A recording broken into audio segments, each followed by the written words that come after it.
হযরত বেলাল রাদিয়াল্লাহু আনহুর অত্যাচার এইভাবে বাড়তেই লাগলো। আবু বকর একদিন পাশ দিয়ে যাওয়ার সময় দেখে বেলাল গুমরাচ্ছে, রাহাত আহাদ বলে কাঁদতেছে। আবু বকর দৌড়ায় যায়, হুজুর বেলালের কষ্ট আর সহ্য হয় না গো নবী, অনুমতি দিলে আমি মনিব থেকে তাকে কিনে নিয়ে এসে আজাদ করে দিতে চাই। নবী বললেন, আবু বকর আমারও শরীক করে নাও। আবু বকর দৌড়ায় যাইয়া সেই দিন 40,000 দিরহামের মতো অর্থ দিয়ে বেলালকে কিনে নিয়ে আসলেন, মুক্ত করে দিলেন। মুক্তির বাতাসে বেলাল হিজরত করে নবী মদিনায়, বেলাল মদিনায়। আজান এসে গেল, মসজিদে নববী বানানো হলো। নতুন মসজিদের মুয়াজ্জিন আজকে হবে ইমাম নবী, সাহাবীরা মুসল্লি। ইসলামের স্বর্ণ সময়, খায়রুল কুরুনি সুম্মাল্লাযীনা ইয়ালুনাহুম সুম্মাল্লাযীনা ইয়ালুনাহুম। নবী বললেন, আমার জমানা উত্তম, আমার সাহাবীদের জমানা উত্তম। কত সুন্দর সময়ে বেলাল মুয়াজ্জিন হলো। নবীজি ডাক দিয়ে বলেন, সাহাবীরা রে, আজকে থেকে আমার বেলাল এই মসজিদের আজান আমার বেলাল আজকে থেকে দেবে। ও বৌলাবাসী, সাতকের মুসলমান, খুবই মনোযোগ দিয়ে শুনিয়া যান। বেলালের মুয়াজ্জিনের এই চাকরিটা বেতন সারা চাকরি। এই চাকরিটা আমার নবী বেলালরে দিলেন সুন্দর লাহানের জন্য না, এমনটা না যে বেলালের লাহান হযরত দাউদ নবীর মতো ছিল, বিষয়টা এরকম না। অর্থ আর বিরাট বড় ডিগ্রির জন্য বেলালের মুয়াজ্জিন হয় নাই। নবীর ইমামতিতে নবীর মসজিদের মুয়াজ্জিন কার নসিবে হতে পারে? আশিক রাসূল বেলালকে নবী মুয়াজ্জিন বানাইলেন। এই জন্য একটা কথা মনে রাখবেন, বিরাট বড় মুফতি সাহেব হইলেই নবীর কদমে জায়গা হবে না। আসতে বললেন কেন, জোরে বলেন। বিরাট বড় চ্যান্সেলর শাইখুল হাদিস হলেও রাসূলের কদমে জায়গা হবে না। আল্লাহর রাসূলের কদমে তার জায়গা হয়ে যাবে যার দিল নবীর জন্য কাঁদে, নবীর প্রেমে গোলামির জন্য যার দিল রুজু থাকে। এই দিলওয়ালা মুসলমান নবীর কদমে তার জায়গা হইয়া যাবে। কথা কন না কেন, ঠিক কিনা?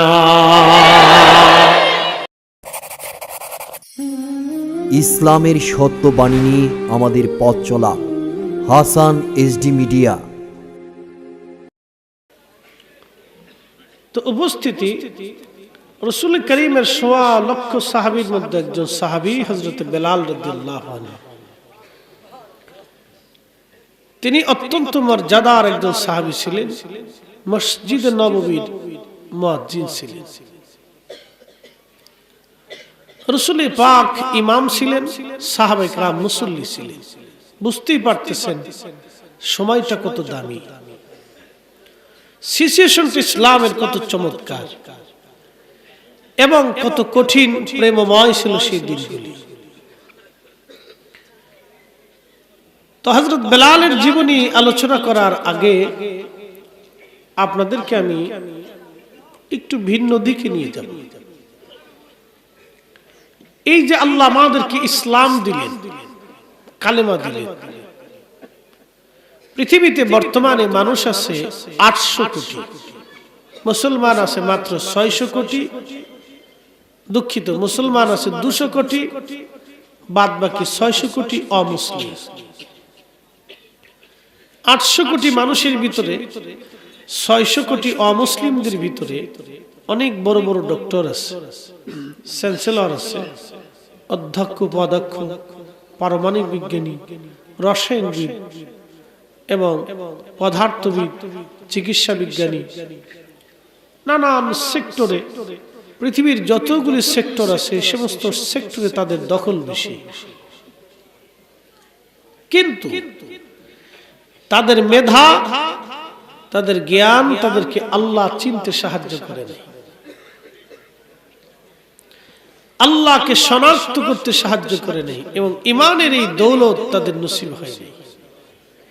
বিনিময়ে আপনার আমার মতো সাধারণ মানুষকে আল্লাহ ইমানের এক মহা দৌলত ওয়ালা বানিয়েছেন।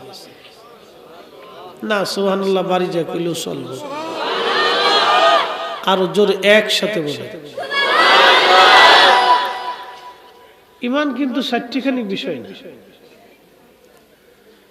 প্রশ্ন রাখবেন, হুজুর ইমান দিয়ে কিতা করতাম, কি করব? আল্লাহর কোরআন বলতেছে, ইন্নাল্লাযীনা কাফারু মিন আহলিল কিতাবি ওয়াল মুশরিকিনা ফি নারি জাহান্নামা খালিদিনা ফিহা। কথাটা বুঝতে হবে। আকাশ ভাঙবে, পৃথিবী পুড়বে, সাগর শুকাবে, কিন্তু আল্লাহর কালামের কোনো পরিবর্তন হবে না। কথা ঠিক না বেঠিক? ঈমান কেন? রাসূল করিম বললেন, মান ক্বালা লা ইলাহা ইল্লাল্লাহ ফাদাখালাল জান্নাহ। আরো জোরে বলেন। আল্লাহর হাবিব বললেন, যে ব্যক্তি ঈমান আনলো ফাদাখালাল জান্নাহ, আল্লাহ তার জান্নাত দিয়ে দিল। তার মানে বিষয়টা কেমন? আমাদের মধ্যে মুসলমান আছে, অমুসলিম আছে, নবী ওলি শহীদ সিদ্দিকরা আছে। কঠিন মেহশরের মাঠে আদম নবীর সামনে একদল থাকবে, ডানে একদল থাকবে, বামে একদল। ডানের দল যারা তারা সাধারণ মুসলমান জান্নাতি, আর বাম পাশের দল যারা তারা কাফের, এবং সামনের দল যারা থাকবে তারা নবী ওলি সিদ্দিক এবং শহীদ। ডান পাশের দল সাধারণ মুসলমান জান্নাতি, বাম পাশে থাকবে জাহান্নামীরা। সামনের যে দল, এই দলটা থাকবে সংখ্যায় কম কিন্তু তাদের দাম বেশি। আল্লাহর কোরআন বলতেছে, আনআমাল্লাহু আলাইহিম মিনান নাবিয়্যিনা ওয়াস-সিদ্দীকিনা ওয়াশ-শুহাদা'i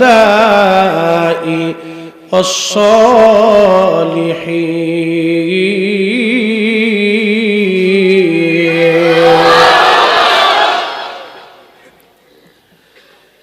আল্লাহ ডাক দেয়া বলতেছে, আমার নিয়ামত প্রাপ্ত বান্দা সর্বপ্রথম নবীরা, নবী, সিদ্দিক, শহীদ এবং ওলি। নবী, সিদ্দিক, শহীদ, ওলি, এরা হচ্ছে আমার নিয়ামত প্রাপ্ত বান্দা।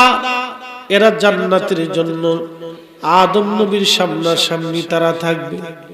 সংখ্যা কম কিন্তু মর্যাদা বিরাট, সংখ্যা কম কিন্তু মর্যাদা বিরাট।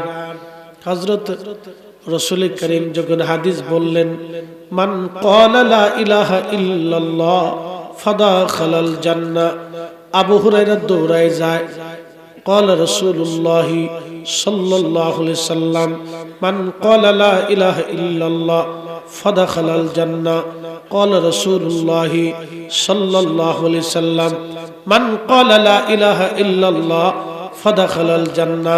আবু হুরায়রা দৌড়ায় যায় আর হাদিস বলতেছে, হযরত ওমর রাস্তায় দেখে বললেন, দাঁড়াও। আবু হুরায়রা, কি বলো তুমি? قال رسول الله من قال لا اله الا الله فدخل الجنه। হযরত ওমর একটা ঘুষি মারছে বুক পেছায়া,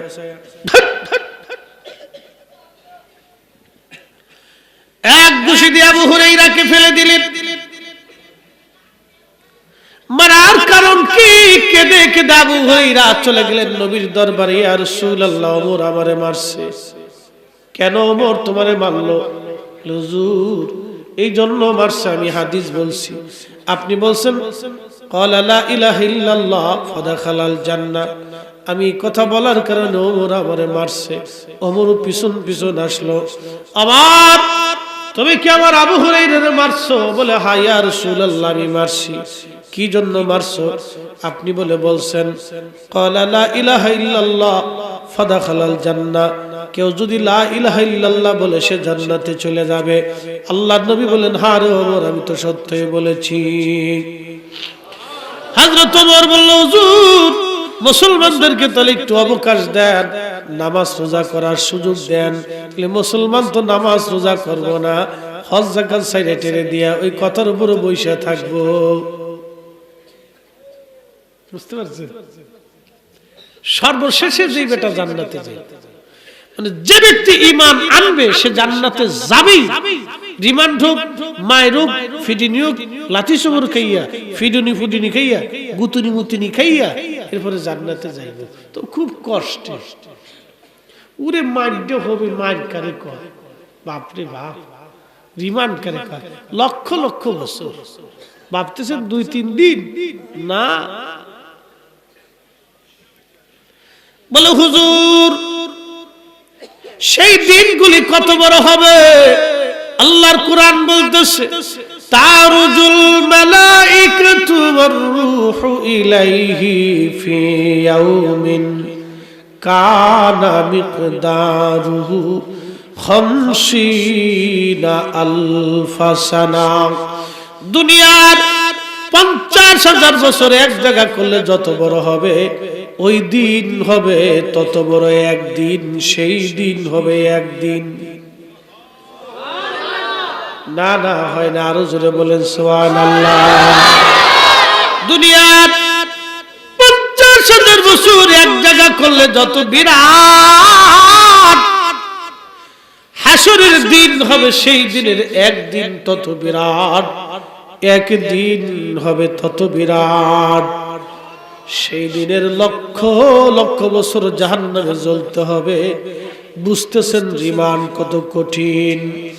সবার শেষে জান্নাতে যে মুসলমান যাবে, ওই মুসলমানকে আল্লাহ বলবে ও বান্দা তোরে আমি আল্লাহর দয়ার কারণে মাফ করে দিলাম, যা তোরে জাহান্নাম থেকে বের করে আমি জান্নাত দিয়ে দিলাম। তাও 10টা দুনিয়ার সমান আল্লাহ একটা জান্নাত তারে দিয়ে দিবে।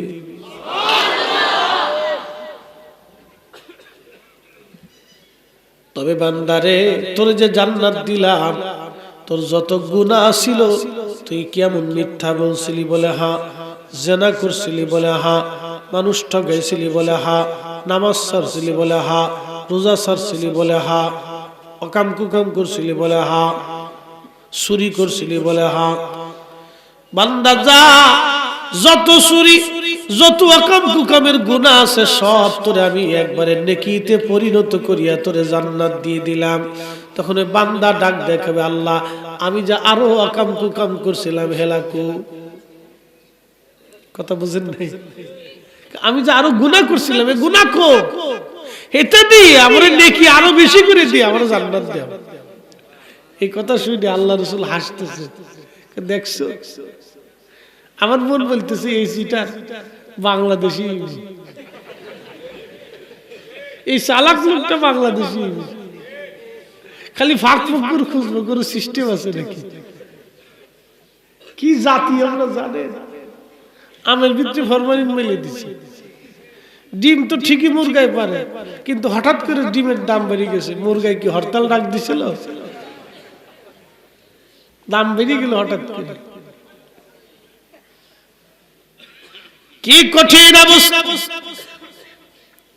সাতাক থেকে বৌলার রাস্তা হবে, ঢাকা থেকে সিলেট পর্যন্ত রোড হবে, সিলেট থেকে সাতক পর্যন্ত রাস্তা হবে। বাজার সরকার তো ঠিকই বাজেট করে দেয়, বাজেট কিন্তু রাষ্ট্র ঠিকই করে, কিন্তু এই রাষ্ট্র বাজেট করার পরে এই বাজেট নিচে রাস্তা বানাইতে আসিয়া খাইতে খাইতে কুত্তা বিলাই খাইতে খাইতে খাইতে খাইতে রডের বদলে বাঁশ মেরে দিছে। রাষ্ট্র তো ঠিক বাজেট করছে, রাষ্ট্র কিন্তু ঠকাই নাই, রাষ্ট্র পাবলিকরে ঠকাই না, কিন্তু আমরা বাঙালিরা ঠকাই, আমরা আপনারা ঠকাই দিচ্ছি। খাবার দিলাম বিরিয়ানি, দিয়ে দিলাম বিষ, এমন মেডিসিন যে মেডিসিন খাওয়ার পরে ব্লাড ক্যান্সার হয়, কিডনি সমস্যা হয়, কি আপনার কি বলে ওই যে ফ্যাপসা সমস্যা হয়, লাঞ্চে পানি জমে যায়, বাবারে কত কঠিন কঠিন হাড়ের সমস্যা হয়ে যায়, রক্তগুলি ঘন হয়ে যায়। বিরিয়ানি খাইতেছে মানুষ, এই সাতক থেকে মুরগা নিয়ে ঢাকায় মুরগি নিয়ে যাবে, পোল্ট্রি মুরগি, এই মুরগি নিতে নিতে কিছু মুরগি মরে যায়। কিছু হোটেল আলা চিন্তা করলো মরা মুরগির দাম কম, মরা মুরগি নিয়ে বাস মুরগা রান্না করে পাবলিক রে খাওয়াই দিল। এই হারাম খাবার মুসলমান হোটেলওয়ালা চিন্তা করলেন, হারাম খাবারটা মরা মুরগি চালাই দিল। এই অল্প দামে কিনিয়া অধিক মুনাফার জন্য, টাকার জন্য এই লোকটা হালাল হারাম বাঁচলো না বাবা। এরা মানুষ না, এর জানোয়ার।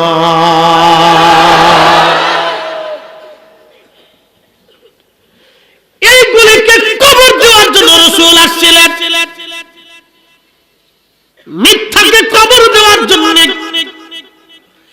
নৃশংসতাকে কবর দেওয়ার জন্য, অন্যায়কে দাফন করার জন্য, ধোঁকাবাজিকে দাফন করার জন্য, নারীকে বাঁচানোর জন্য, জুলুমকে কবর দেওয়ার জন্য নবী দুনিয়াতে আসলেন। আর এর প্রথম সহযোগী তারা সাহাবীরা। কালেমা পড়ল বটে, কত অত্যাচার তাদের সহ্য করা লাগছে, কত সাহাবীর জীবন চলে গেল। বেলালের ওয়াজ আপনারা শুনতে চাইলেন। এই হকের জন্য সর্বপ্রথম যে নারী জীবন দিল, সে নারীর নাম হযরত সুমাইয়া রাদিয়াল্লাহু আনহা। তিনি একজন কৃতদাস ছিলেন। আবু জাহেলের লোকেরা ধরে নিয়ে আসলো, ধরে নিয়ে আসার পরে তার হাত পা গুলি বাঁধলো। কত নৃশংস পৈশাচিক বর্ষা হাতে নিয়ে আবু জেহেল হযরত সুমাইয়া রাদিয়াল্লাহু আনহার গুপ্তাঙ্গে বর্ষা মেরে মেরে মেরে মেরে নির্মম ভাবে তাকে হত্যা করেছিল। পৃথিবীতে এইরকম কোন নৃশংস হত্যা দুনিয়াতে হয় নাই যেটা আবু জেহেল করেছিল শুধু কালেমা পড়ার জন্য। তাদের দোষ কি, তাদের অন্যায় কি? অন্যায় কালেমা পড়লো, কালেমা পড়িয়া মিথ্যা ধ্বংস করার জন্য তারা রাজি হলো, হকের উপরে প্রতিষ্ঠিত থাকার জন্য রাজি হলো, ইনসাফ প্রতিষ্ঠিত করার জন্য তারা রাজি হলো, রাসূলের তরিকা আল্লাহর আইন নিজের জীবনে মানার জন্য তারা রাজি হয়ে গেল। এই জন্য তাদেরকে নৃশংসভাবে মেরে ফেলে দেওয়া হলো। ও নারী সমাজ, কালেমার জন্য সর্বপ্রথম জীবন দিল নারী। আর আজকে আমার দেশের নারীর কথা বলে লাভ নাই, লিপস্টিক নষ্ট হবে বিদায় আমার দেশের মেয়েরা ওযুই করে না। এটা বেরি দিয়ে ওই কি, হেতা বেরি দিয়ে কি, বেরি দিয়ে ওই তো কি, কিচ্ছু হইতো না। ও সাতা আন্দা গান্দা ফাঁসা।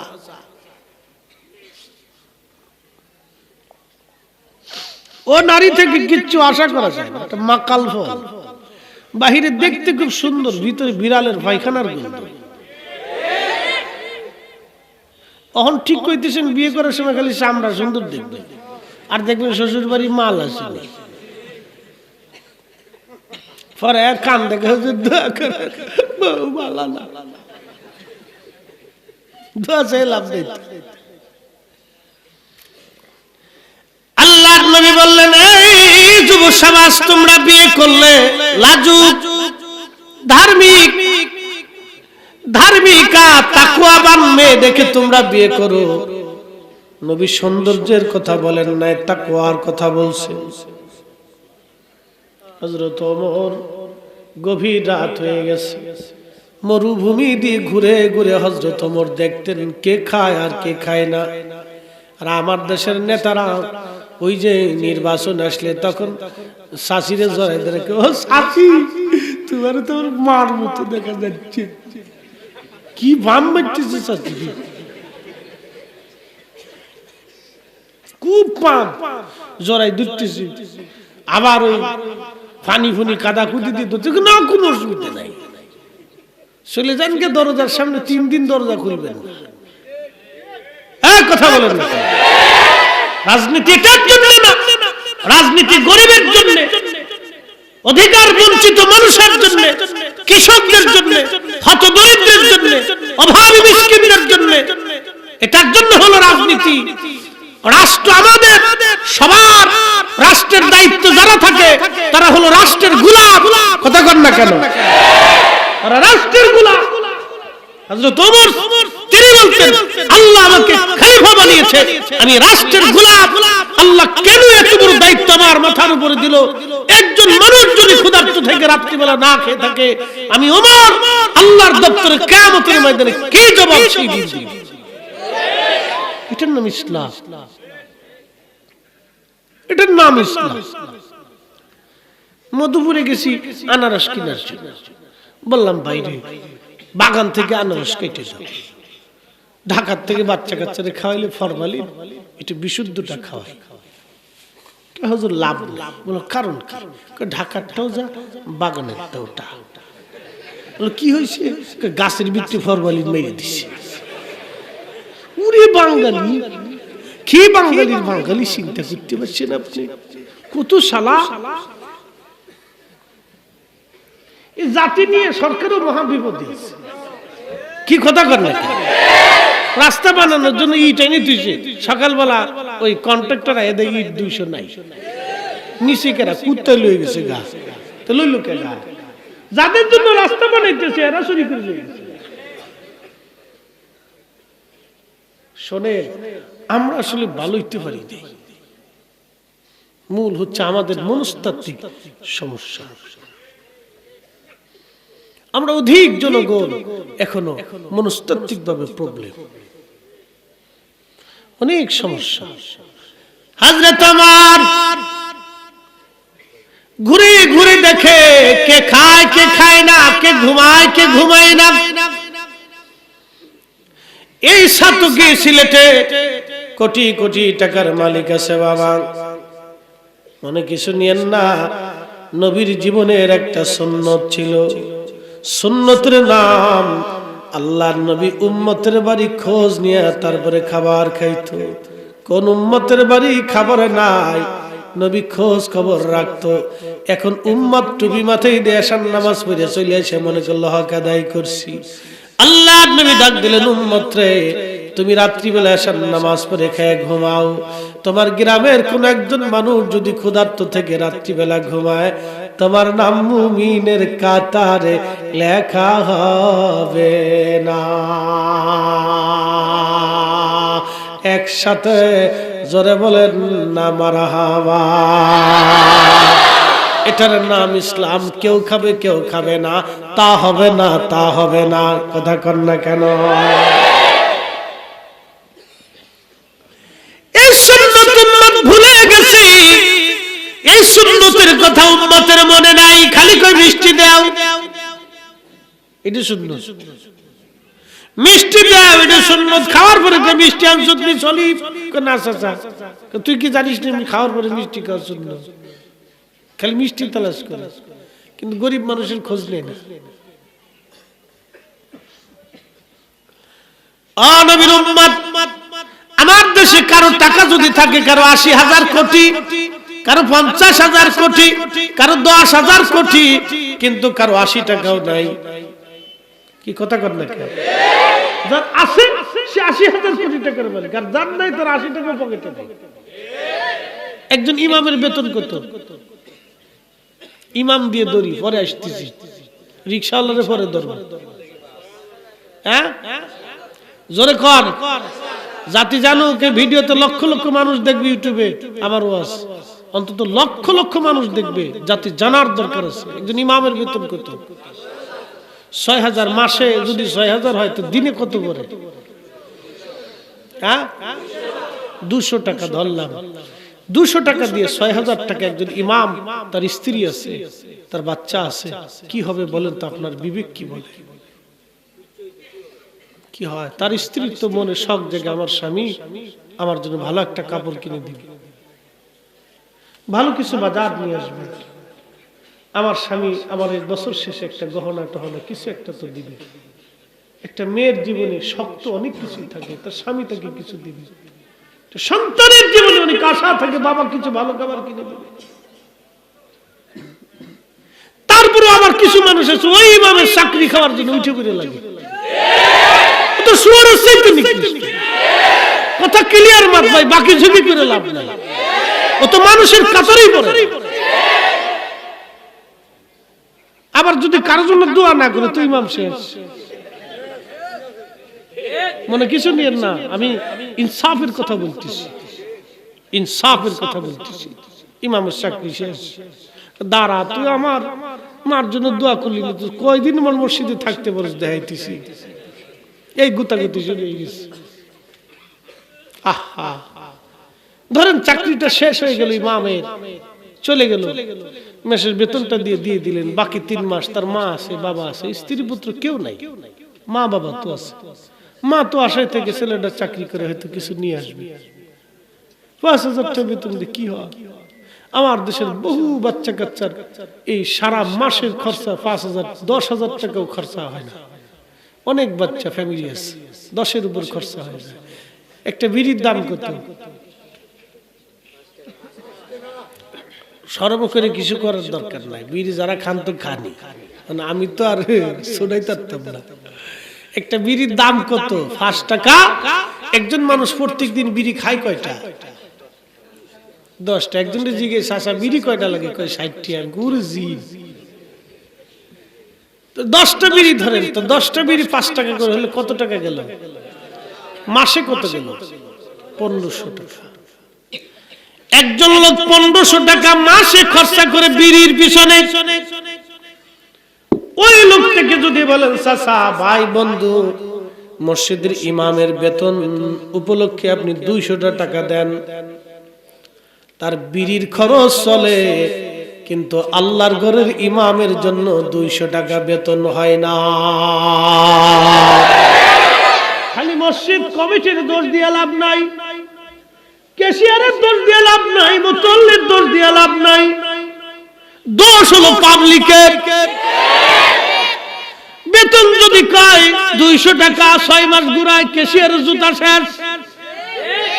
ভাই দিলেন না কই দিবানি, দিলেন না দিবানি, দিবানি কইতে কইতে রমজান ঠেকেছে, রমজানের শেষে এসে ভাই দিলেন না, কিসের কি করবে?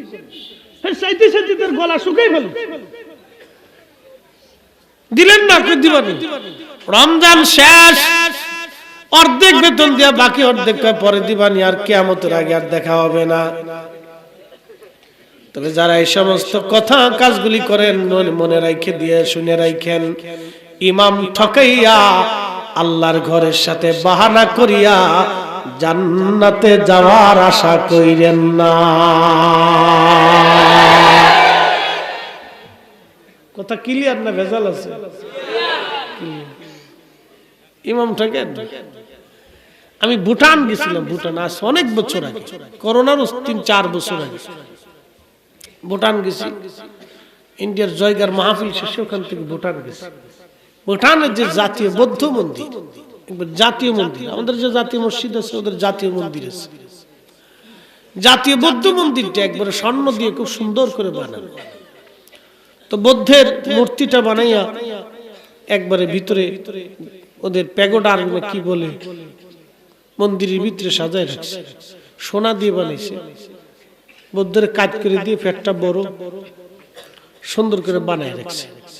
তো একজনের কে হুজুর আগে যে বৌদ্ধ ছিল এটার শরীর লয়ে গেছে, নতুন এটা বানাইছে খুব সোনা দিয়ে, পুরা মন্দিরটারে স্বর্ণ দিয়ে বানাইছে। তা আমি ঢুকার পরে যে ওই বৌদ্ধ ভিক্ষু যারা আছে, বৌদ্ধ ভিক্ষু, ভিক্ষু কয় ওদেরকে, ওরা দুনিয়া বিরাগী থাকে, একবারে শালু মালু পরা, মাথা টাক, একজন বাঁশি বাজাচ্ছে আর একজন ত্রিপিটক পাঠ করতেছে সুরে সুরে, সন্ধে সন্ধে ত্রিপিটক পাঠ করতেছে বৌদ্ধর সামনে, আর একজন বাঁশি বাজাচ্ছে।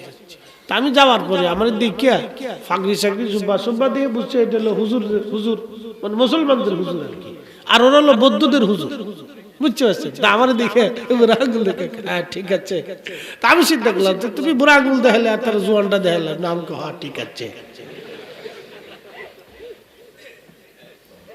তো যাই হোক ঘুরে টুরে দেখলাম, একটা জিনিস আশ্চর্য লাগলো, তারা মন্দিরটা বানাইছে স্বর্ণ দিয়ে, আর আমরা মসজিদে টাকা দিতে গেলে সিরাটা তালাশ করি। সিরা টাকা, শুক্রবার দিন টাকা চালাইতে পারে না, 10 টাকা সিরা এটা টুক করে বাক্সের ভিতরে ফেলাই দিয়ে চলে গেছে। ওরে সিটার, শয়তান আসে, ওরে সিটার রে তোরা আল্লাহর ঘরের সাথে ফাজলিমি করিস, তোরা আমার সাথে বড় সিটার।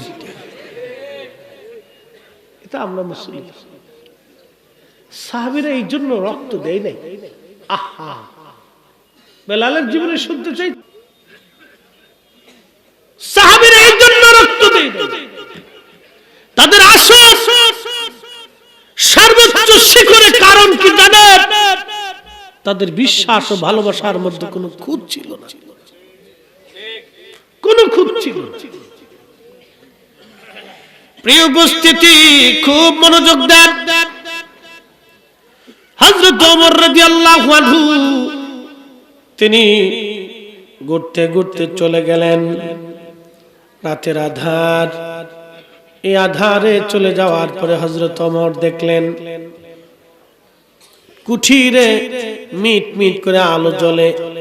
হযরত ওমর রাদিয়াল্লাহু আনহু ঘরের পাশে যে দাঁড়াইলেন, ভিতর থেকে এক মহিলা ডাক দিছে, মা, দুধের সাথে পানি বেশি করে মিশাও। মেয়েটা ডাক দিয়ে বলল, মা রে, দুধের সাথে যদি পানি মিশায়, ওমরের গোয়েন্দা যদি জানে কালকে আমাদের বিচার হবে। আপনি তো জানেন ওমরের আইন বড় কড়া, সে কাউকে ছাড় দেবে না। মা ডেকে বলতেছে, মেরে, এত রাত ওমরের গোয়েন্দা কি করে জানবে যে তুমি দুধের সাথে পানি মিশাইছ? মেয়েটা ডাক দেখায়, মারে, ওমরের গোয়েন্দা যদি নাও জানে রে মা, আমার আল্লাহ তো জানে।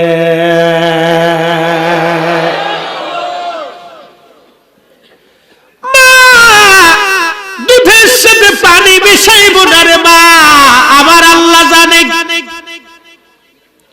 দুধের সাথে পানি মিশাবো না মা, আমার আল্লাহ জানে রে মা। দুধের সাথে পানি মিশাবো না রে মা। কি বুঝলেন আপনারা? ও নবীর উম্মত, হযরত ওমর গোলাম আসলামকে বলেন, জায়গাটা নির্বাচন করো, চীনে যেতে হবে, কালকে সকালে আসতে হবে।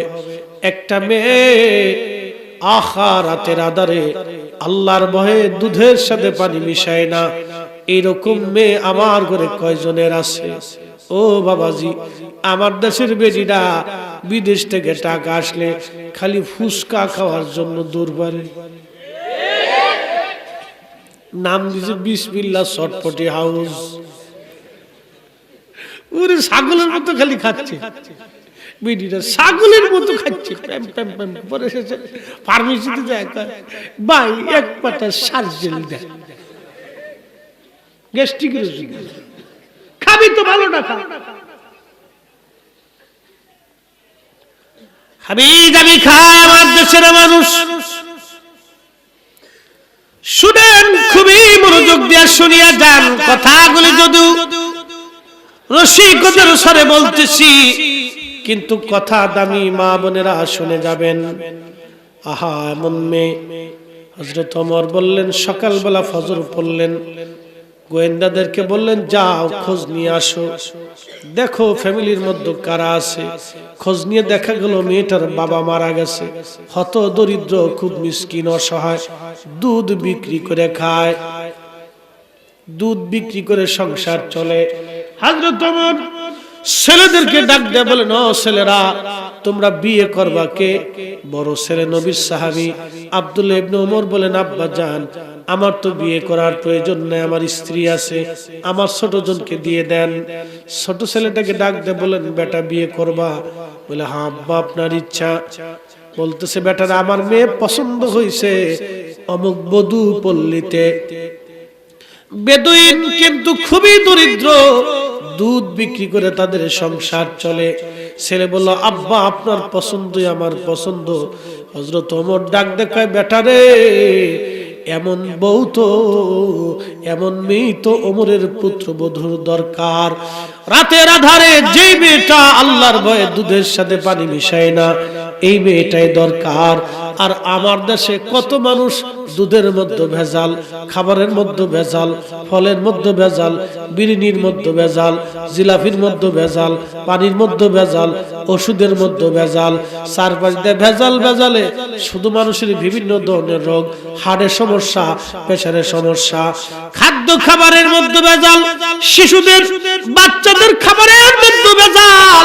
এই ভেজাল দিয়ে দিয়ে আমার দেশের মানুষেরা ভেজাল দেয়। বাবা, বোঝা গেল ওরা মুসলমান তো দূরের কথা, আগে মানুষই হতে পারে নাই। কথা কোন ঠিক কিনা? মুসলমান তো আর উপরে, মানুষই শিখিয়ে বলে নাই। মুসলিম তো আর উপরে, মুসলমান তো কোনো খাবারে ভেজাল দিতেই পারে না। কথা কোন ঠিক? মুসলমান কোনো খাবারে ভেজাল।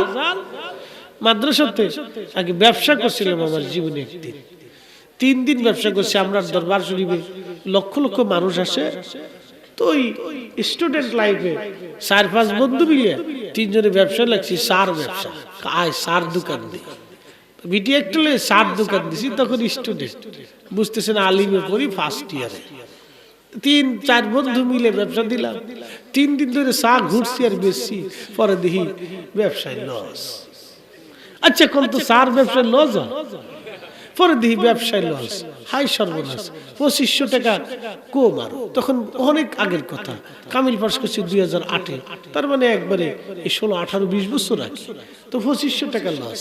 এখন আমরা সবাই 3-4 বেডের মধ্যে মাদ্রাসা বেডে হইয়া চিন্তা করি, চোর কেনা।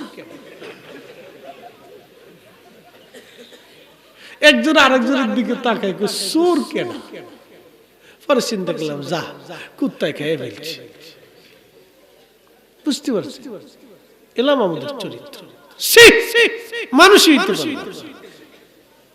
পরে শেষে করলাম, যা জীবনে কানে ধরে তওবা করলাম, যতদিন বেঁচে থাকি জীবনে কোনদিন শেয়ারে ব্যবসা করব। হ্যাঁ, আমি কানে ধরে তওবা করেছি। এবছর 1 বছর আমার ভাই আসে আমার সাথে, ভাই হুজুর আসেন দুজনে একসাথে বসুন্ধরা জায়গা কিনে একটা ফ্ল্যাট বাড়ি কিনে। কানে ধরে তওবা করলাম, ও কাজ জীবনে করবে না।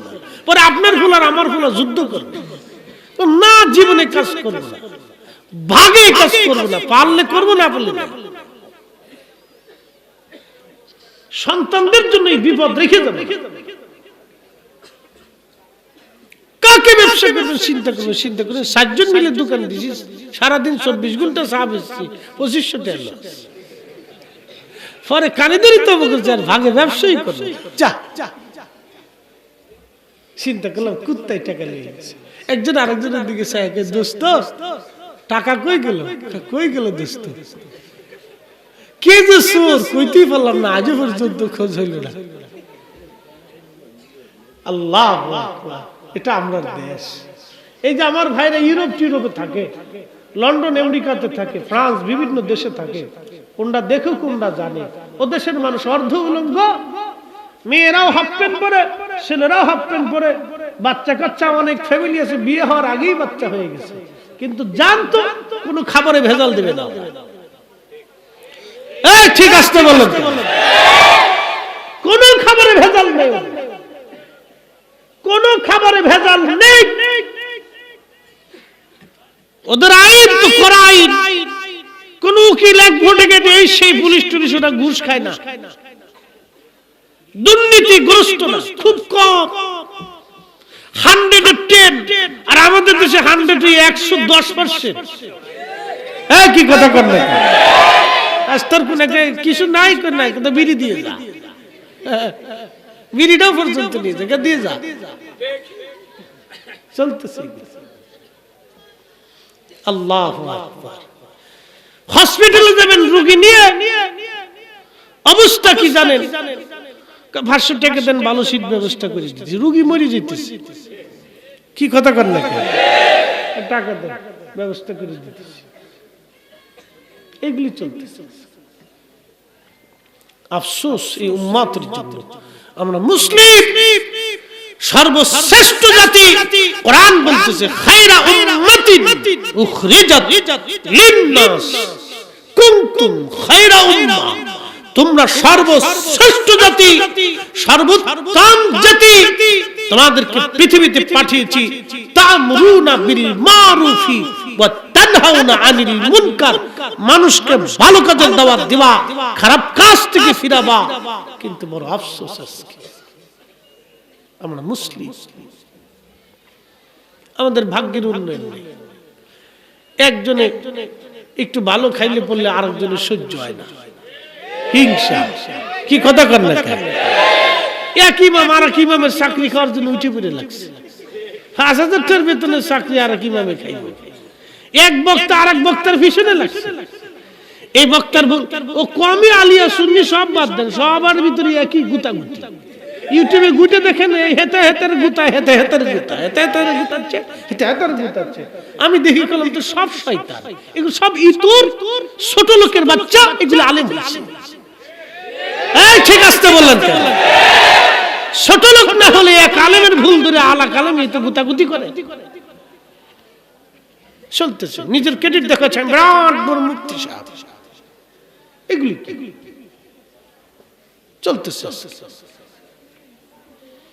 বিধর্মীরা দেখে আর আসে, দেখ তোদের মৌলবীদের ভিতরে কিরাট গুতাগুতি চলতেছে, হারাহারি চলতেছে।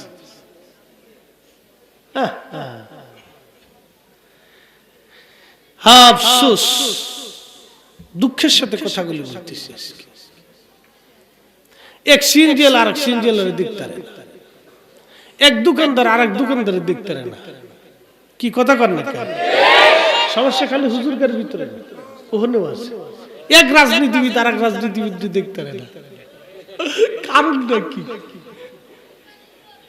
প্রবলেম, ভেজাল ভেজাল ভেজাল। নবীর উম্মত আসেন, হযরত ওমরের কথা বলছিলাম, শেষ দিয়ে বেলালের দিকে চলে যাই, কারণ বেলাল রাদিয়াল্লাহু আনহুর ওয়াজটা আমি নীতি দীর্ঘ করব না, সামান্য। এই যে মেরাজ, সাহাবীদের দাম এত কেন হলো দেখেন। নবীজি মেরাজে রওনা করলেন, বাইতুল আকসা থেকে, বাইতুল্লাহ থেকে বাইতুল আকসার দিকে রওনা করলেন। সুবহানাল্লাযী আসরা বিআবদিহি লাইলাম মিনাল মাসজিদিল হারামি ইলাল মাসজিদিল আকসা।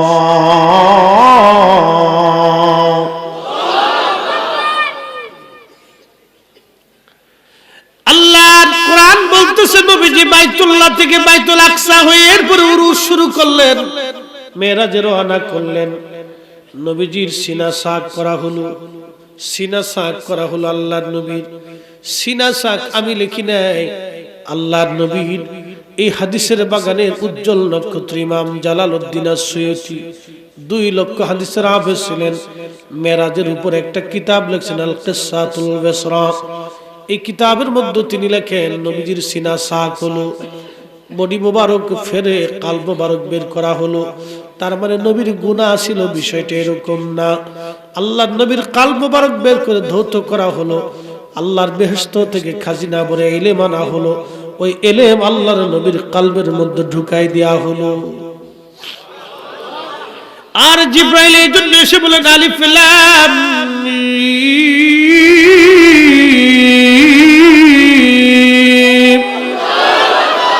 জিবরাইল এসে যে সংবাদ দেওয়ার সঙ্গে সঙ্গে নবী জেনে গেলেন, অথচ বললেন আল্লাহ, শুনলেন নবী জেনে গেলেন আল্লাহ কি বলছে। পৃথিবীর আর কেউ জানলো না, কারণ কি জান্নাত থেকে আল্লাহ তার নবীর কলবের মধ্যে ইলম দিয়ে দিলেন। এমন কিছু গোপন ইলম ছিল যেটা জিবরাইল জানতো না, আল্লাহ এবং নবী সরাসরি জানতো। যারা বলেন জিবরাইল ছাড়া নবী কইতে পারতো না, এটা ডাহা মিথ্যা কথা। ঠিক আছে বলেন, জোরে বলেন। যেই বেটা কয় জিবরাইল ছাড়া নবী কিছু বলতে পারতো না, এটা ডাহা মিথ্যা। এমন কিছু জিবরাইল নিজেও জানতো না, যেটা আল্লাহ এবং নবী জানতেন। আল্লাহ তার নবীর কাছে পাঠাইতেন। একটা ওহী ছিল সরাসরি আল্লাহ তার নবীর কাছে পাঠাই দিতেন। জিবরাইল জানতো না কোরআনের 2টা দিক, একটা দিকের নাম জাহের আর একটা দিকের নাম বাতেন। এই জাহের বাতিন কোরআনের অংশ আল্লাহর রাসূল এবং আল্লাহ জানতেন। আল্লাহ আমাদের সঠিক বুঝার তৌফিক দিক, সকলে বলেন আমিন। মেরাজের ওয়াজ করতে গেলে অনেক লম্বা হয়ে যাবে, আমি মেরাজের ওয়াজে যাব না। নবীজি ওইখান থেকে রওনা দিয়ে বাইতুল আকসায় চলে গেলেন। আখাজি বাইতুল আকসা নিয়ে এখন যুদ্ধ হয়। ওই বাইতুল আকসায় নবীজি উপস্থিত, ১.৫ লক্ষ নবীরা আসছে আল্লাহর নবীর পিছনে নামাজ পড়ার জন্য। ১.৫ লক্ষ নবী বাইতুল আকসায় দাঁড়ায় গেল। জিব্রাইল ডাক দেখে, ইয়া রাসূলুল্লাহ, আর দেরি কেন? একামত হয়ে গেছে, আপনি নামাজে চলে যান। আপনার ইমামতিতে ২ রাকাত নামাজ আজকে হবে। একটা কথা মনে রাখবেন, নবীজি ২ রাকাত নামাজ পড়াইলেন। সব নবীরা পিছনে, আমাদের নবী সামনে। এইজন্য আমাদের নবীর খেতাব হলো ইমামুল মুরসালিন, ইমামুল মুরসালিন। এখন প্রশ্ন, নামাজ তো মেরাজ থেকে ফিরে আসার সময় আল্লাহ দিয়ে দিল, তো নবী যাওয়ার সময় 2 রাকাত নামাজ কেমনে পড়াইলো?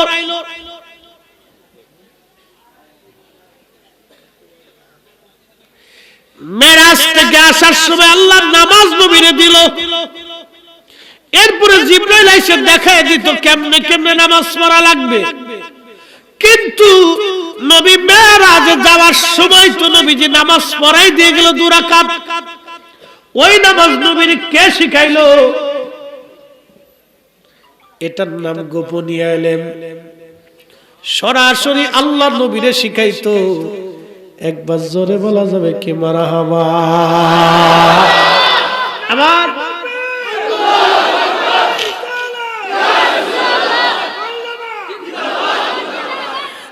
এই জন্য আমার নবীর ইলম নিয়ে এই সমাজে যারা প্রশ্ন তুলে, ওরা হলো গর্দভ, ওরা গাধা, ওরা বোকা। ওরা বুঝে না যে কত সর্বনাশ ওদের জীবনে হয়ে যাচ্ছে। আমার নবীর ইলম নিয়ে কোনো প্রশ্ন হবে না। কথা বলেন না কেন, ঠিক কিনা? উসুলের ইলম নিয়ে কিসের প্রশ্ন? নামাজ আসেই নেই, তখন সে নামাজ পড়ে চলে গেছে। এখন বলে, নামাজ কার তরিকায় শিখে? মুসা নবীর তরিকায় না আমার নবীর তরিকায়? সূরা কেরাত কি আদম নবীর তরিকায় না আমার নবীর তরিকায়?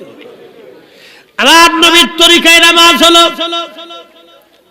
তার মানে সব নবীদের শরীয়তগুলোকে আল্লাহ পাক বয়ান করে দিয়ে কমপ্লিট শেষ করে দিয়ে আমার নবীর শরীয়তে সব নবীকে আমার নবীর শরীয়তের মধ্যে দাখিল করে আর নামাজ পড়ায় সারছে আল্লাহ। একসাথে জোরে বলবেন কি মারহাবা? আমি নবী না চিনিলাম, কি যে ভুল করিলাম, ভস্মে ঢালিলাম ঘি। ভস্ম মানে ছাই। ছাই চিনছেন আপনারা? মানুষ হইয়া ভবেতে আসিয়া মানুষের করিলাম কি?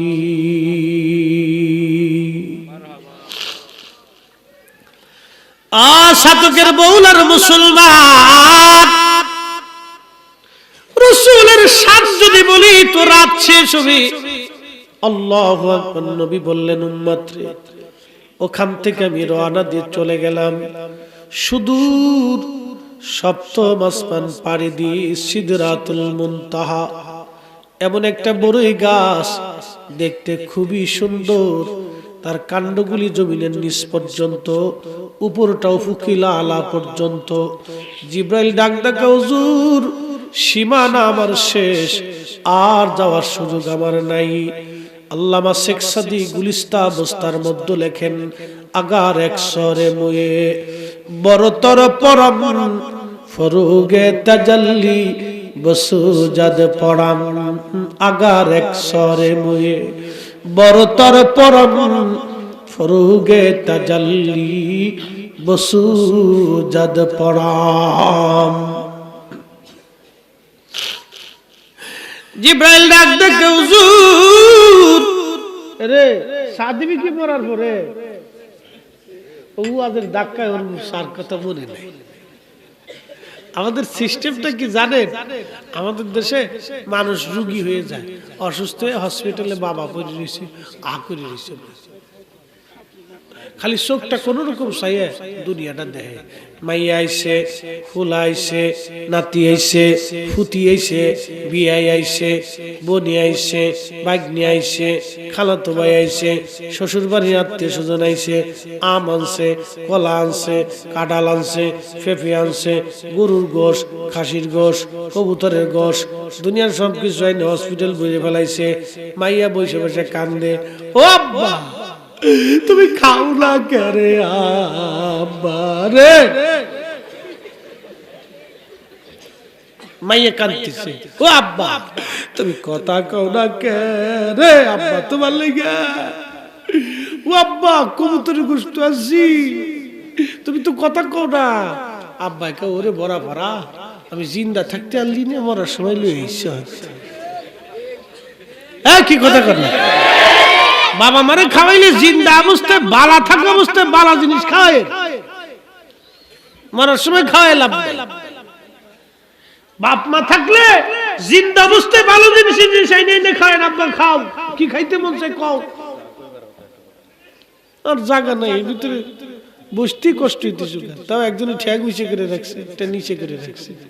সাপতে যদি কই তো ওকে জান শেষ হয়ে যাবে, যেমনি আছে এমনি থাক, চলুক এইভাবে, না কি কর? যারা দাঁড়ায় শুনতেছে, দাঁড়ায় শোনার একটা মজা আছে, ওটার একটা নেকি আছে। একসাথে করেন আল্লাহু আকবার। শাহ একটু খাইলে আপনারা একটু দূরে শুয়ে পড়েন, আল্লাহুম্মা সাল্লি আলা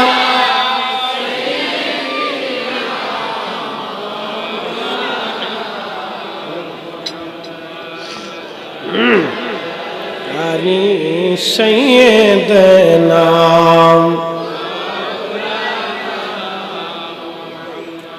চার রঙের মশলা দিয়া যে কইরাছে তোর গঠন, চার রঙের মশলা দিয়া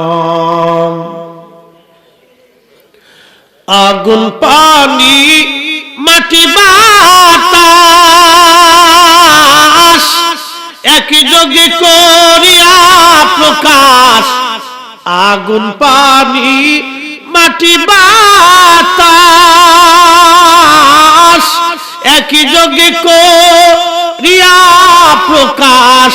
দেখিলি না তুই কইরা তালাশ, ওরে দেখিলি না তুই কইরা তালাশ।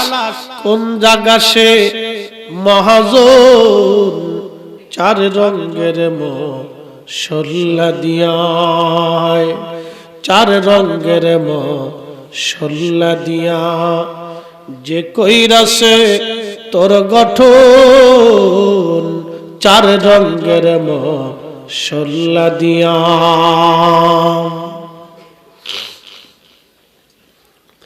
হাজিরি আল্লাহর নবী ডাক দিয়ে বললেন, সিদরাতুল মুনতাহা থেকে আল্লাহ আমাকে নিয়ে গেলেন, এত দূরে নিলেন। সহিহ বুখারীর মধ্যে হযরতে খাদিমুর রাসূল আনাস রাদিয়াল্লাহু আনহু বলেন, নিতে নিতে আমার আল্লাহ এত উপরে নিলেন, লা মাকান, যে মাকানের কোন স্থানের সীমানা নাই।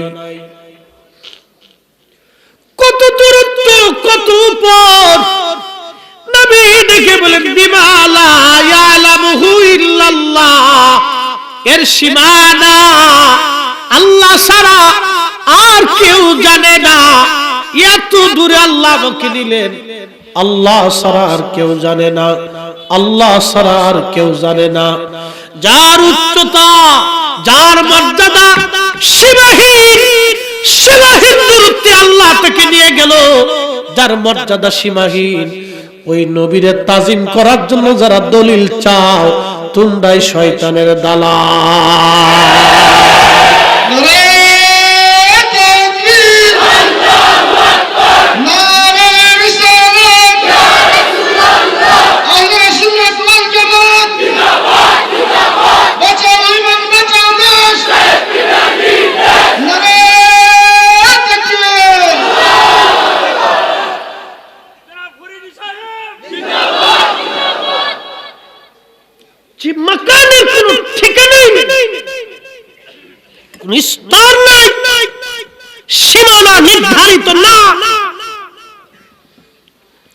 আল্লাহ তার রাসূলকে মর্যাদার এত উচ্চ আসনে অধিষ্ঠিত করলেন। খাদিম রাসূল বলতেছেন বিমা লা ইয়ালামু ইল্লাল্লাহ, এর সীমানা আল্লাহ ছাড়া কেউ বলতেই পারে না। রাসূল কারীমের শান আর ইজ্জত আজমতের সীমানা আমাদের বলার সুযোগ নাই। কথা কর না কেন, ঠিক কিনা? আল্লাহ সেই নবীর তাজিমের জন্য দলিল চাও। এই জন্য মক্কার ইমাম ইমাম মালিক, মদিনার ইমাম 80 বছর মদিনার সীমানার মধ্যে জুতা পরেন নাই। আহা, পা ফসকে গেল, ঘা হয়ে গেল। কি বলবো ওই নবীর শান। নবী বললেন, ও সাহাবীরা, আমি জান্নাতে ঘুরতে গেলাম, ঘুরতে যায় দেখি বেলালের পায়ের আওয়াজ পাওয়া যায়। চলে গেলাম বেলালের ওয়াজে, বেলালের পায়ের আওয়াজ পাওয়া যায়। জান্নাত ঘুরে ঘুরে এসে বেলালে ডাক দেখে, বেলাল রে কি আমল করো, জান্নাতে তোর পায়ের আওয়াজ আগে পাইলাম। তার মানে এটা না নবীর আগে বেলাল জান্নাতে গেছে, এটা বেলালের একটা মর্যাদা। আল্লাহর নবীরে ডাক দিয়ে বলতেছে, হুজুর আমি একটা আমল করি, ওযু গেলে আবার ওযু করি। আমার দেশের পোলাপান মুতেই পানি নেয় না, ওযু করবে কোন সময়? এরা মুসলমান, এরা মুসলমান আর তারাও মুসলমান। তেলের গাড়ি তেলে চলি, হাওয়ার গাড়ি হাওয়ায় উড়ে, বিনা তেলে চালায় গাড়ি নবী সুলাইমান। আমরা সেই মুসলমান, আমরা সেই মুসলমান। হুজুর ওযু গেলে আবার ওযু করি, 2 রাকাত নামাজ পড়ি।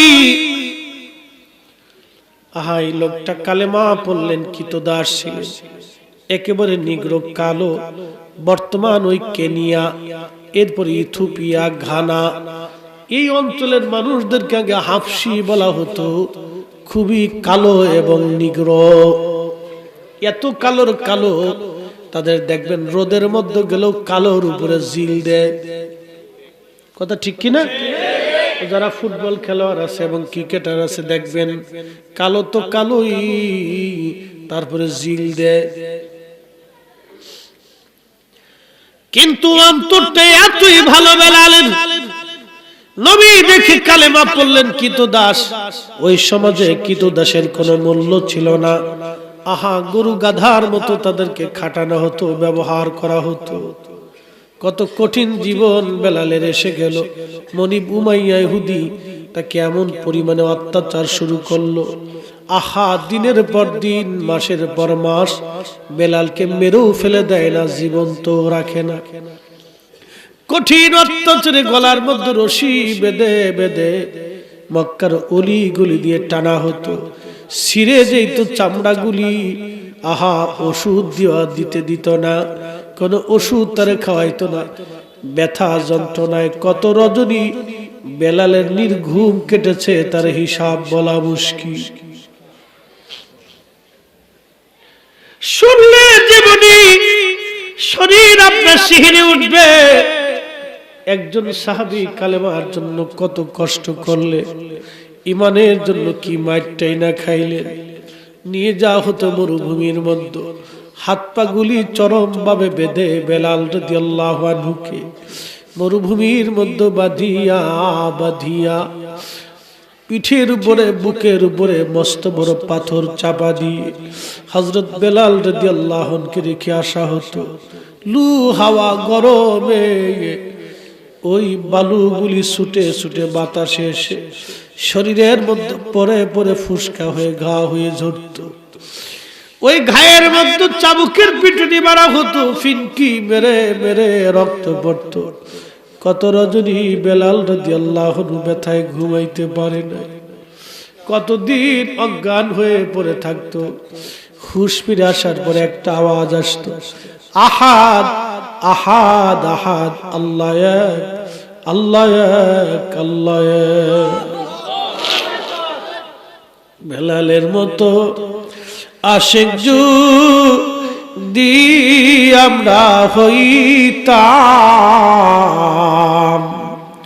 এ দুনিয়ায় নবীর দেখা পাইতাম, এ দুনিয়ায় নবীর দেখা পাইতাম।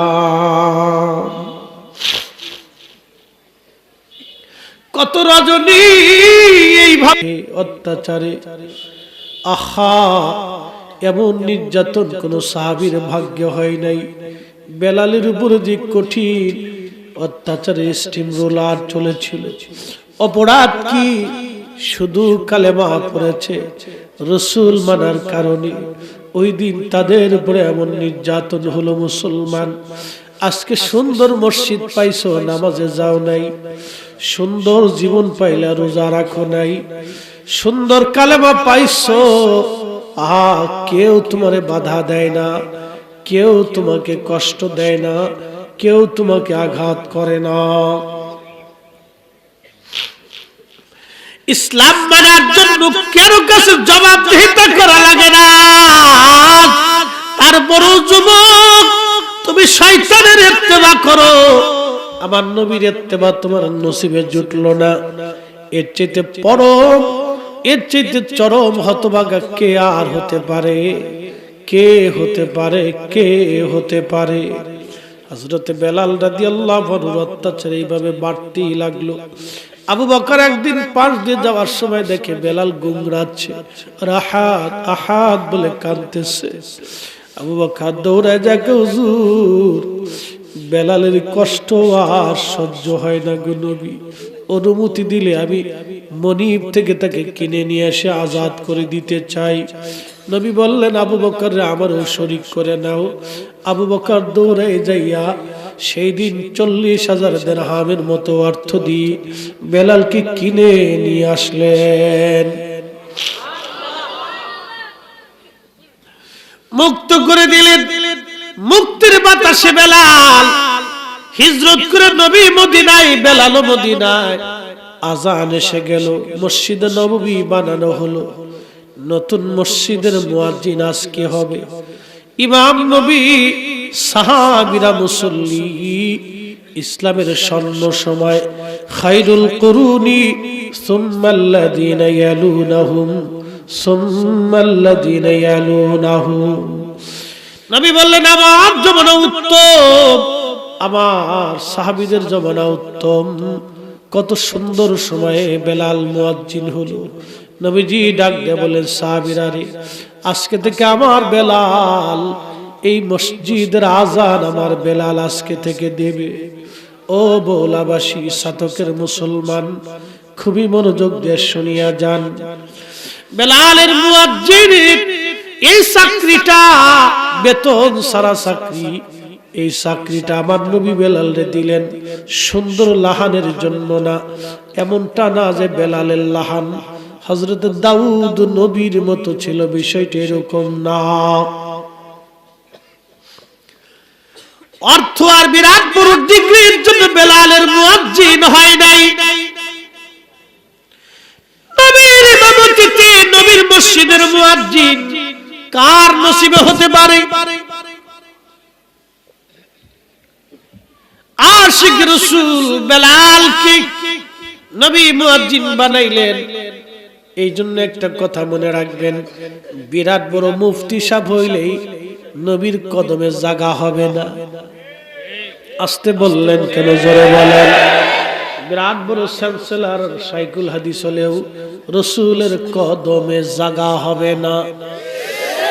আল্লাহর রাসূলের কদমে তার জায়গা হয়ে যাবে যার দিল নবীর জন্য কাঁদে, নবীর প্রেমে গোলামির জন্য যার দিল রুজু থাকে।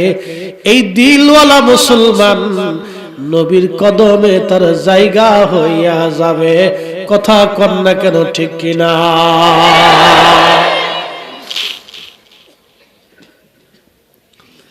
কাজী নজরুল আন্ডার মেট্রিক জ্ঞান আল্লাহ প্রদত্ত, অনেক সার্টিফিকেট হলে মানুষ জ্ঞানী হয় না।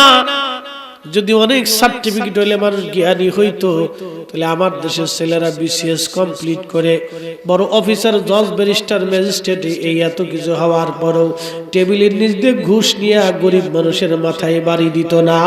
কথা কন না কেন, ঠিক কিনা? তার মানে লেখাপড়া হইলে মানুষ মানুষ হয় না। আর এখনকার লেখাপড়া যে কি সাঁতার ঢুকছে, নাম দিছে ট্রান্সজেন্ডার। শরীফের গল্প কয়, আমি দেখতে পুরুষের মতো, আমি একজন পুরুষ কিন্তু মনে মনে মাইয়া। কি পাগলে বইটা লেখছে, একটা পাগল, থার্ড ক্লাস। এগুলি এতটুকু বাচ্চারে শিখায় সমকামিতা কতটা ডিভিশনে যাচ্ছে। আমাদের ছোট ছোট বাচ্চাদেরকে শিখাইতে হবে মিথ্যা বলা যাবে না, মানুষের ধোঁকা দেওয়া যাবে না, সমাজের সাথে মিলে চলতে হবে, একসাথে খেলাধুলা উঠে বড়ার করতে হবে, গরিব মানুষের খাবার দিতে হবে, গরিবের পাশে দাঁড়াইতে হবে, অসুস্থ ব্যক্তিকে সেবা দিতে হবে। কি কথা কর না কেন? বড়কে সম্মান দিতে হবে। আমার দেশে হাজার হাজার যুবক আছে, মুরব্বী দেখলে সালামি দেয় না। কথা মিথ্যা বলছি? হাজার হাজার যুবক আছে, সালামি দেয় না।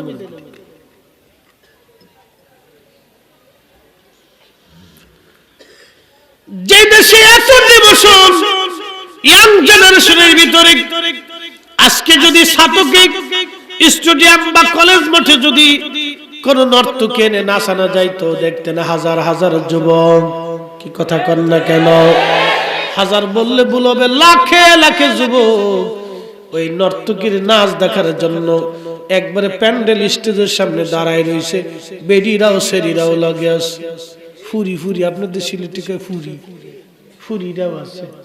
ইস, কার ঘরের মাইয়া, কার ঘরের ভূত নর্তকীর নাচ দেখার লেগে সাজ্জে গুজে জিন্সের প্যান্ট পরে শার্ট শুট পরে চলে গেছে। বেডিরা আপনার জিন্সের প্যান্ট লয়ে গেল, শার্ট লয়ে গেল, তো জাঙ্গিটাও লয়ে যায়। এত কিছু লইলি তো আমরা জুব্বাটা লয়ে যাই। যা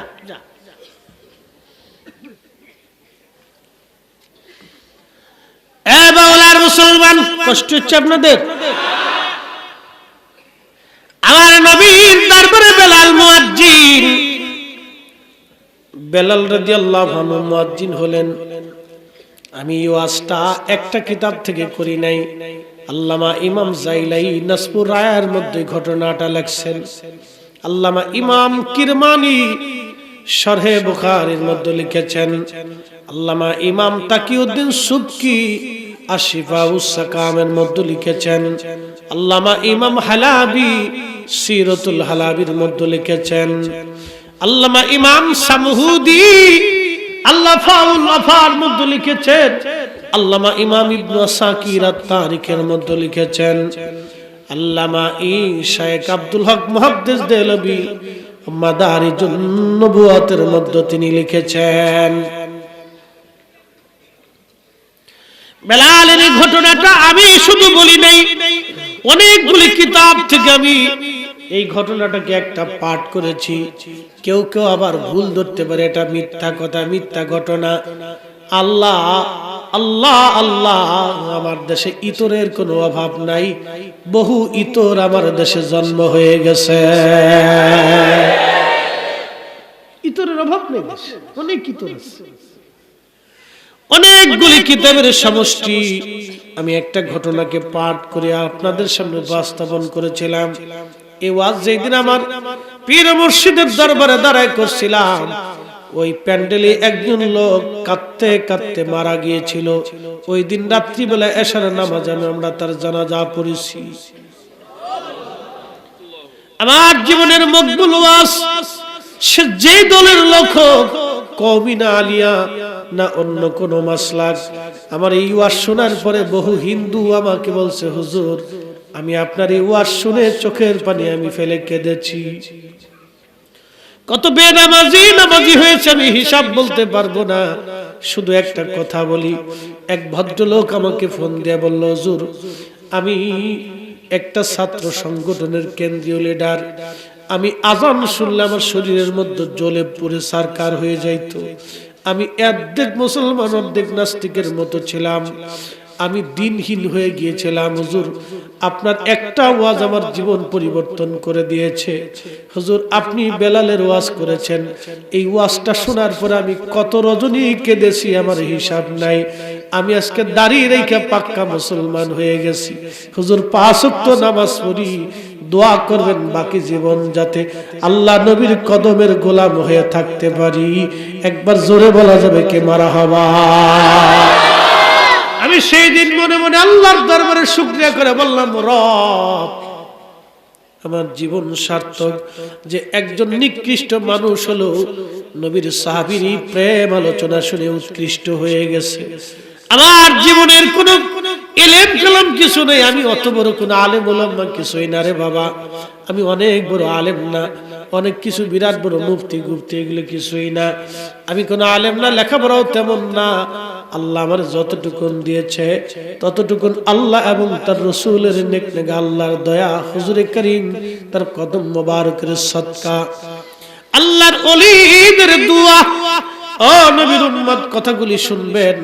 আমি কোন সময় আমার ইলম নিয়ে ফখর করি না, আমার কণ্ঠ নিয়েও ফখর করি না, আমার ওয়াজ নিয়েও ফখর করি না। কারণ ফখর একমাত্র আল্লাহর, কোন মানুষের জীবনে ফখর আসতে পারে না। কথা বলেন ঠিক না বেঠে? ঘুমিয়ে আছি, সকালবেলা ঘুম থেকে উঠবো কোনো গ্যারান্টি নাই। কথা কন না কেন? এই জীবনের কোনো অহংকার আছে? এগুলো কিচ্ছু নেই, এগুলো করেও লাভ বেহুদা। সাথে যে মৌলার মুসলমান, আমার নবীর ইন্তেকাল হয়ে গেল, বুঝতেই তো পারছেন নবী দুনিয়াতে নাই। এই কথা শোনার পরে সাহাবীরা পাগল পারা হয়ে গেল। হযরত ওমরের মতো সাহাবী দিশেহারা হয়ে গেছে, কোষ থেকে তলোয়ার টেনে বের করছে। ও মদিনাবাসী, যদি বলো নবী মরে গেছে, আল্লাহ দেহ থেকে আলাদা করে ফেলবো, আহা আমার নবীর দরবারে সাহাবীরা ব্যাকুল হয়ে গেল। বেলাল কথা বলে না, পাগলের মতো কাঁদে। সাহাবীরা ঘর বাড়ি রান্না বান্না বন্ধ হয়ে গেল। আমার নবীর একটা উট ছিল, উটের নাম কাসওয়া। এই কাসওয়া উট একাধারে 3 দিন পর্যন্ত পানিও খায় নাই, খাবারও খায় নাই। যারা সৌদি আরবে থাকছেন আপনারা জানেন, উট যখন কাঁদে তখন মানুষের মতো কান্নার আওয়াজ হয়। এই কাসওয়া উট কাঁদতে শুরু করলো, নবী নাই, একটা প্রাণী পর্যন্ত সহ্য করতে পারতেছে না। আপনারা তো জানেন উট, ভেড়া, দুম্বা, ছাগল, গরু এগুলি কষ্ট সহিষ্ণু প্রাণী, সেও পর্যন্ত বিরহ বেদনা সহ্য করতে পারতেছে না। নবী বিরহ এত কঠিন, সাহাবীরা সহ্য করতে পারতেছে না। নবী না, এটা কি করে তারা মানবে? বেলাল বললেন, নবী নাই, আজকে থেকে আর আমি আজান দিব না। আমি কারে আজান শোনাবো? কে আমার আজানে নামাজ পড়াইতে আসবে? না না, বেলাল নিয়ত করলো আর আজান দিব না। ঠিক নবীর ইন্তেকালের পরে বেলাল আর আজান দেন নাই।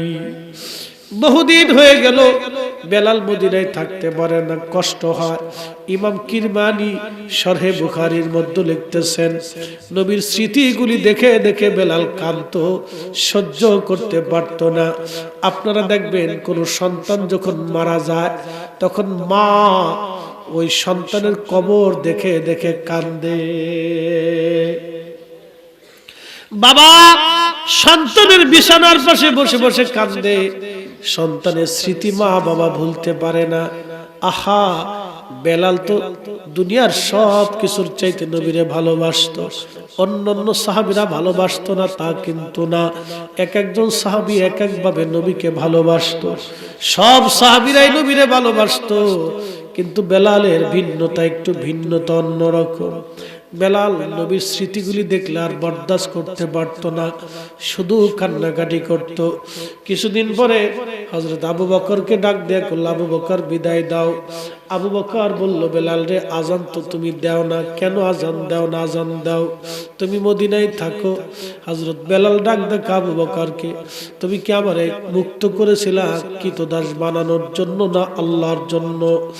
আবু বকর কই, বেলাল রে, তোকে কাফের থেকে ছুটে আনছিলাম আল্লাহর সন্তুষ্টির জন্য, আমার কৃতদাসের জন্য না। তাহলে বেলাল ডাক দেখা, আবু বকর রে, তাহলে তুমি আমার উপর অধিকার খাটাইও না রে আবু বকর, আমি আজান দিতে পারবো না। আমার আজানে নবী নামাজ আসতো, আমি কারে আজান শোনাবো বলো? আমি চলে যাচ্ছি সিরিয়ায়, তুমি আমার বিদায় দাও। হযরত বেলাল রাদিয়াল্লাহু আনহু বিদায় নিলেন। আবু বকরের কাছ থেকে বিদায় নিয়ে বেলাল চলে গেলেন। আবু বকরের কাছ থেকে বিদায় নিয়ে বেলাল চলে গেলেন সিরিয়া। ইমাম জাইলাই নাসপুর রায়ের মধ্যে ঘটনা লেখছেন, আবু বকরের কাছ থেকে বিদায় নিয়ে চলে গেলেন। আল্লাহ চলে যাওয়ার পরে আবু বকর সিদ্দিক রাদিয়াল্লাহু আনহু যখন চলে গেল, বেলাল বহুদিন পার হওয়ার পরে একদিন সিরিয়ার দামেস্কে বেলাল ঘুমিয়ে আছেন। স্বপ্নের ঘরে দেখতেছে আমার নবীজি হযরত বেলালের কুরে ঘরে তার শিবিরে ডাক দিছে, বেলাল তুমি আমার সঙ্গে কেন জুলুম করতেছো বলো? কেন রে বেলাল তুমি আমার জিয়ারতে আসো না? বেলাল আয় আয় আমার জিয়ারতে। ইমাম তাকিউদ্দিন সুবকি রাহমাতুল্লাহি আলাইহি আশ-শিফা ওয়াস সাকামের মধ্যে লিখতেছেন, হযরত বেলাল কাঁদতে, নবী ডাক দেখে, বেলাল রে আয় আয়, এটা কেমন জুলুম শুরু করছো তুমি আমার সঙ্গে? বেলাল ও বেলাল আমার জিয়ারতে কেন আসো না? বুঝতেই তো পারতেছেন একজন সাহাবী কি পরিমাণে নবীরে ভালোবাসা দিলে আল্লাহর নবী তাকে স্বপ্ন ডাকতে যায়, বেলাল আসো। হযরতে বেলাল সিরিয়া থেকে রওনা হয়ে গেলে সুদূর মদিনা পানে বেলাল চলে আসলেন। রওজা শরীফের কাঠের জালি দিয়ে ঘিরে রাখা ছিল। আল্লাহর নবীজি রওজা মোবারকের পাশে বসে বসে বেলাল খুব কান্নাকাটি করতেছে। ইমাম কিরমানি এই অংশটা এইভাবে লিখেছেন শরহে বুখারীতে, বেলাল রওজা শরীফের ভিতরে, রওজা শরীফের পাশে ছোট বাচ্চাদের মতো গড়াগড়ি করতেছিল, ওই জালি মোবারকের সঙ্গে মাথা ঠেকায় কাঁদতেছিল। বেলাল কান্দে, হুজুর আমি আসছি। গোলাম আসতে বলেছিলেন, গোলাম হাজির হয়ে গেছে। আহা, বুঝতেই তো পারতেছেন কেন নবী বেলালকে ডেকে নিয়ে আসছে। স্বপ্নতে কেন ডাকতে যাবেন? বেলাল কেনই বা আসবে? নতুন মুয়াজ্জিন এসে দেখলো মসজিদ ভরা, বেলাল আসছে, নবীর মুয়াজ্জিন ফিরে আসছে। রওজা মুবারকে বসে বসে বেলাল কাঁদতেছে। নবী বিরহ, নবীর স্মৃতিগুলি মনে পড়ে বেলাল হাওমাও করে কাঁদবে। বুঝাইতে পারবো না, প্রেম আপনাকে দলিল দিয়ে হয় না, এইগুলি দলিল দিয়ে হয় না, দলিলে হয় না। ভালোবাসার দলিল দেওয়া হয় না, ভালোবাসা হৃদয় দিয়ে হয়।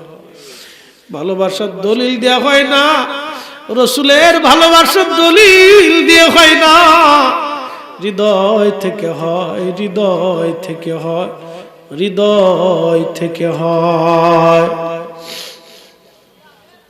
নবীর আশিক হযরত বেলাল রাদিয়াল্লাহু আনহু কাঁদতেছে। মুয়াজ্জিন ঘোষণা দিছে, শুনছো? নবীর মুয়াজ্জিন ফিরে আসছে। সারা মদিনায় সংবাদ ছড়ায় গেল। মদিনার ঘর থেকে সাহাবীরা বের হয়ে এসে দেখে রওজা মুবারকের পাশে বেলাল বসে বসে কাঁদে।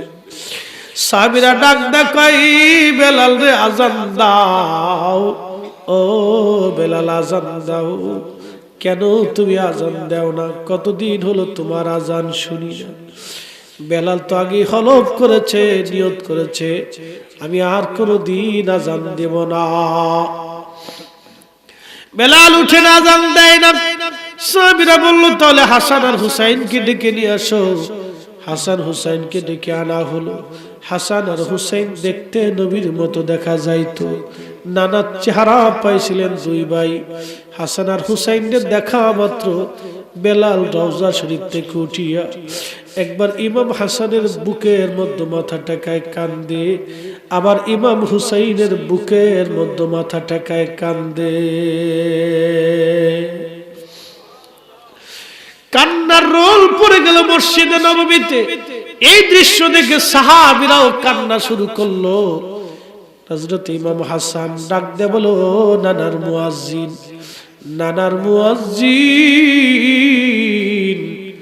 তুমি যেইভাবে নানারে আজান শোনাইতা মিনারায় যাও, ওইভাবে আমরাও আজকে আজান শোনাইয়া যাও। বেলাল আর স্থির থাকতে পারেন নাই। দুই দৌহিত্রকে নবী এতই আদর করতেন, তারা যা বলতো নবীজি মেনে নিতেন। হযরত বেলাল আর স্থির থাকতে পারেন নাই। রাসূলের দৌহিত্র বলেছেন, আর বসে থাকতে পারেন নাই, দৌড়াই গেলেন সেই ঘরের ছাদের উপরে, যেই মহিলার ছাদের উপরে দাঁড়াইয়া বেলাল আজান দিতেন। বনু নাজ্জার গোত্রের মহিলার ছাদের উপরে চলে গেলেন বেলাল, শুরু করলেন আযান। আল্লাহু আকবার, আল্লাহু আকবার, আল্লাহু আকবার,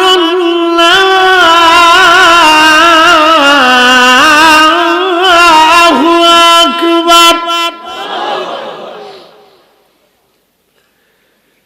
আশহাদু আল্লা ইলাহা ইল্লাল্লাহ,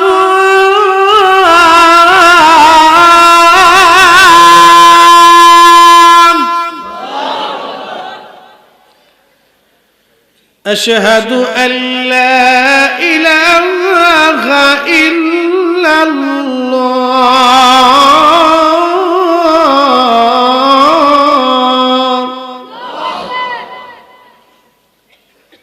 সারা মদিনায় কান্নার রোল পড়ে গেল, কারণ বেলালের আজানের ফয়েজ এতই মজবুত, এতই কঠিন।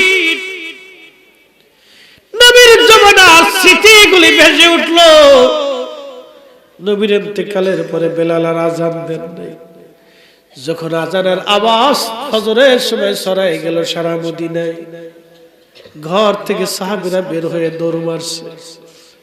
কোন সাহাবী ইমাম তাকিউদ্দিন সুবকি শিফাউস সিকামের মধ্যে লেখে, বিশ্ববিখ্যাত সিরাতবিদরা কিতাবের মধ্যে লিখতেছে, বেলাল আজানের আওয়াজ যখন আসছে, সাহাবীরা, মহিলারা, বাচ্চারা ঘর থেকে বের হয়ে দৌড় মারছে। সবার মুখে আওয়াজ, নবী কি আসছেনি, নবী কি ফিরে আসছেনি, নবী কি আসছেনি, নবী কি ফিরে আসছেনি। সবাই কান্না শুরু করে দিল। মদিনার এমন কোন মানুষ নাই রে ওই দিন না কেঁদেছিল, এমন কোন বাচ্চা নাই রে ওই দিন নবী বিরহ বেদনায় না কেঁদেছিল, এমন কোন নারী নাই রে নবীর কথা স্মরণ করে না কেঁদেছিল সেই দিন। সারা মদিনায় কান্নার রোল পড়ে গেল। বেলালের আজানে এতই ফুয়ুজ হচ্ছিল বেলালের আজানে, ঘর থেকে নারী পুরুষ বৃদ্ধ সবাই বের হয়ে দৌড়াইয়া মসজিদের নববীর দিকে আসতেছিল। আহা, তখন বেলাল আজান দিলেন, আশহাদু আন্না মুহাম্মাদার রাসূলুল্লাহ। ঠিক কি কঠিন বেলালের আজানের ফয়েজ। ঠিক তখনই পৃথিবীর সব সিরাজবিদ লেখেন, পৃথিবীর মাটি থারথার থারথার করে কেঁপে উঠলো। না না হয় না, আরো জোরে বলেন আল্লাহু আকবার। চিৎকার মেরে বলেন না ইয়া রাসূলুল্লাহ। নবীর বিরহ, নবীর প্রেম এতই কঠিন, বুঝতেছেন মদিনার মাটি থরথর করে কেঁপে উঠেছে। তাহলে বুঝেন তো সেই দিন মদিনায় কি ঘটেছিল। আমি তো ছোট্ট করে শুধু তারিখ থেকে সামান্য সামান্য কথা বলেছি, ঘটনা তো আর সামান্য না, ঘটনা তো আর 10 মিনিটের না, ঘটনা ঘটেছে ঘন্টার পর ঘন্টা।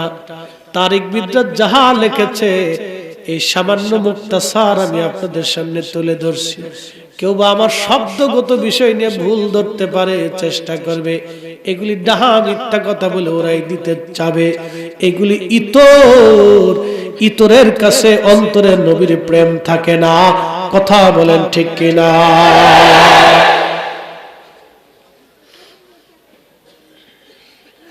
হাজিরিন, বুঝতে পারতেছেন সেদিন কি আশাদের মিলন মেলা ছিল। পৃথিবীর মাটি থরথর করে কেঁপে উঠছে। তাহলে সাহাবীদের কলিজায় কেমন লেগেছিল। আল্লাহু আকবার। বেলাল অজ্ঞান হয়ে পড়ে গেলেন, আর আজান দিতে পারেন নাই তিনি। মনে বিরাট বড় ব্যথা নিয়ে, বিরহ বেদনা নিয়ে বেলাল চলে গেল। রওজা শরীফ থেকে বিদায় নিয়ে গেল। হুজুর, আর কোনদিন আর আমি আজান দিব না। আমি আজান দিলে আপনি আসতেন, আজান দিলে তো আর আপনি আসবেন না। আমি কি করে এই স্মৃতিগুলি ভুলে থাকবো গো নবীজি। এতই আশিক ছিলেন বেলাল, স্মৃতিগুলি সহ্য করতে পারতেন না। চলে গেলেন, আবার সিরিয়াতে চলে গেলেন। আর একটা আজান বেলাল দিয়েছিলেন, ওই আজানটা বাইতুল আকসাতে। যেই দিন বাইতুল আকসা বিজয় হলো ওই দিনও বেলাল একটা আজান দিয়েছিলেন। তাও দিবে না আজান, হযরত ওমর অনুনয় বিনয় করে হযরত আবু দারদা থেকে হাজার হাজার সাহাবীরা বলল, বেলাল রে, আমরা বাইতুল আকসা দখল করছি, তুমি এই মসজিদে কোনোদিন আজান দেও নাই। তুমি মক্কায় আজান দিছো, মক্কা বিজয়ের দিন মক্কার ছাদে উঠাইয়া আল্লাহর নবী তারে আজান দেওয়াইছে। মক্কা বিজয়ের দিন বেলাল মক্কার ছাদের উপরে দাঁড়িয়ে আজান দিছে আমার নবীর দিকে তাকাইয়া। আল্লাহু আকবার। হয় না, আরো জোরে বলেন আল্লাহু আকবার। আমার নবীর দিকে তাকায় বেলাল আজান দিছে। ওই দিন বেলাল রে, তুমি মক্কায় আজান দিছো, মদিনায় আজান দিলা, বাইতুল আকসাতে একটা আজান তুমি দাও। বেলাল কয়, আবু বকর, ওমর রে, আমি নিয়ত করেছি নবীর ইন্তেকালের পরে আর আমি আজান দিব না। আমি কারে আজান শোনাবো বলো? হযরত ওমর কয়, বেলাল, অনুরোধ, একটা আজান এই মসজিদে তুমি দিয়ে যাও। বেলাল সেই দিন বাইতুল আকসাতে যখন আজান দিয়েছিলেন, আহা, আজানের ফুয়ুজুত এতই মারাত্মক ছিল, সাহাবীরা কেঁদে কেঁদে কেঁদে কেঁদে হয়রান। আবু দারদা কাঁদতে কাঁদতে জমিনের মধ্যে পড়ে গেলে, হযরত ওমর কাঁদতে কাঁদতে জমিনের সাথে হেলান দিয়ে বসে গেলে। নবীর স্মৃতিগুলি সহ্য করতে না পেরে সব সাহাবী সেই দিন পাগল পাড়া হয়ে কাঁদতে লাগলেন। ওই দিনও বাইতুল আকসায় কান্নার রোল পড়ে গেল। শুনলে খুশি হবেন, এই ফুয়ুজুতের ধাক্কা সহ্য করতে না পেরে অনেক খ্রিস্টানরাও পর্যন্ত সেই দিন চোখের পানি ফেলে ফেলে কেঁদেছিল। চিৎকার মেরে জোরে বলেন না মারহাবা।